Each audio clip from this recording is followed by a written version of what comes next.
گھبراہٹ کے وقت کیا دعا پڑھی جائے؟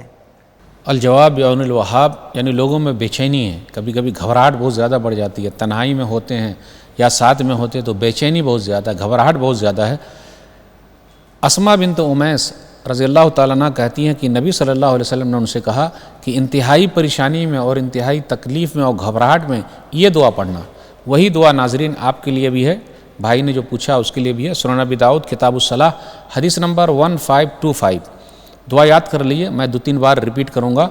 اللہ اللہ ربی لا اشرک بہ شیئا، چھوٹی سی دعا ہے، اللہ اللہ ربی لا اشرک بہ شیئا۔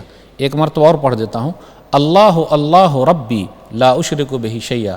یہ گھبراہٹ اور بے چینی دور کرنے کی دعا ہے، اور یہ نسخہ آزمایا ہوا الحمدللہ۔